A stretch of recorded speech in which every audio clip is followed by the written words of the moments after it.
99% des gens meurent pour avoir négligé leur santé et 1% seulement par décret céleste. C'est déjà en soi une faute répréhensible par la Torah. Notre corps, c'est le support de notre âme. Faisons attention à ce qu'on fait entrer en lui. Le sucre raffiné n'a aucun intérêt pour le corps et il tue chaque année 20 fois plus de gens que tout ce que le coronavirus ou les dernières guerres ont pu tuer.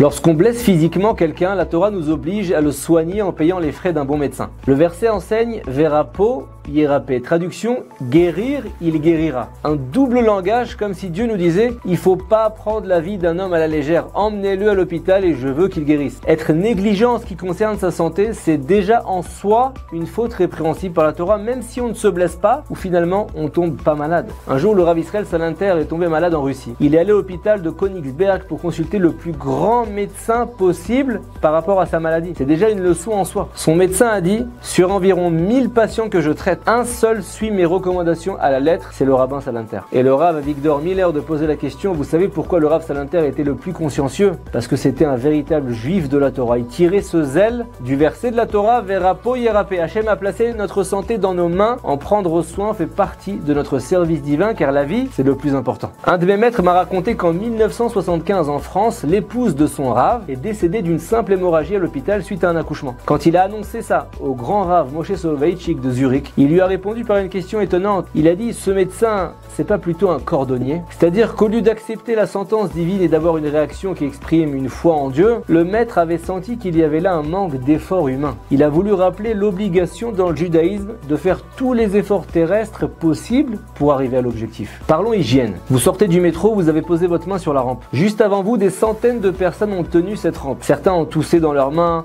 ont essuyé leur nez. Faut pas être un grand scientifique pour comprendre qu'avant de toucher de la nourriture chez vous en rentrant, on se lave les mains au savon. Verapo Yérapé, la vie, c'est le plus important. Parlons nutrition. Notre corps, c'est le support de notre âme pour notre mission terrestre. Faisons attention à ce qu'on fait entrer en lui, à ce qu'on mange. La majorité des cancers viennent de la malbouffe, l'excès de sucre, de sel, de gras. Le sucre raffiné n'a aucun intérêt pour le corps. Il fait que du mal. Et il tue chaque année 20 fois plus de gens que tout ce que le coronavirus ou les dernières guerres ont pu tuer. Il faut manger ce qui est bon pour la santé et en quantité raisonnable. Dans le Talmud, on parle de l'importance de prendre un petit déjeuner le matin composé d'au moins 50 grammes de pain, ce qui permettrait d'éviter, d'après le Talmud, 83 maladies. J'étais à New York dernièrement, j'ai observé les gens le matin. À 7h30, tu les vois courir avec un hot dog plein de ketchup ou un shawarma qu'ils viennent d'acheter et en plus ils le mangent en marchant. Mauvaise alimentation, mauvaise digestion. Un jour, le Rav Eizik Rabinovitch est allé chez le grand Chafetz Chaim après la prière du matin, mais le maître lui a dit « Je vais prendre maintenant mon petit déjeuner. Repasse dans 20 minutes. » C'est étonnant. Premièrement, le Chafetz Chaim ne repoussait pas grand monde. Il valorisait aussi chaque minute de sa vie. Mais pour ce qui est de son petit déjeuner, non seulement il ne fallait pas le déranger, mais il y consacrait 20 minutes. Manger vite, c'est être ballonné, avoir des crampes au ventre, ne pas être rassasié, donc ne pas être efficace par la suite. Les publicités nous ont fait croire que manger des céréales au lait le matin, c'est sain. Mais la plupart des céréales contiennent 40 à 50% de sucre raffiné. C'est plutôt du sucre au goût de céréales qu'on mange. Pas étonnant que ça nous rende nous et nos enfants hyperactifs, incapables de se concentrer à l'école, au travail, à l'étude de la Torah. Un corps sain,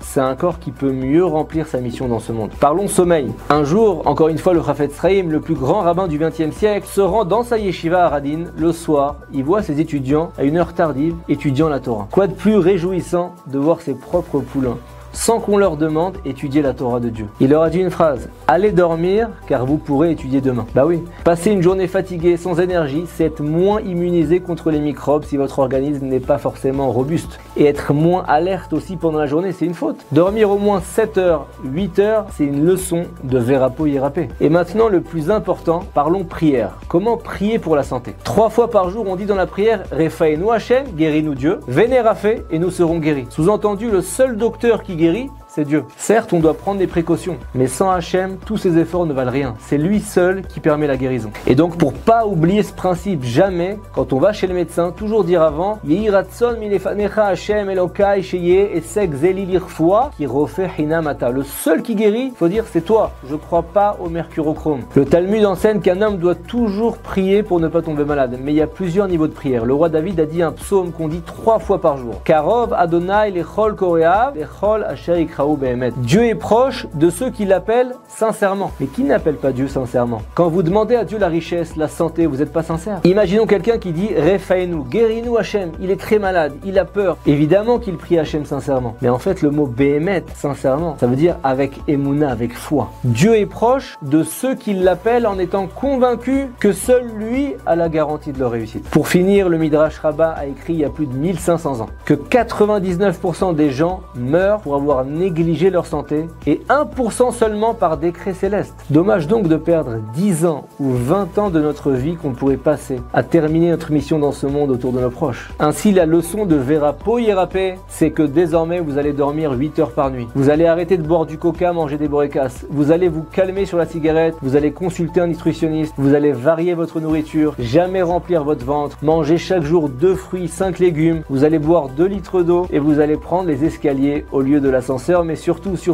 gardez bien en tête que le seul guérisseur, c'est Hachem, qui est proche de tous ceux qui l'appellent sincèrement. Vivons les pieds sur terre, mais nos pensées vers Hachem.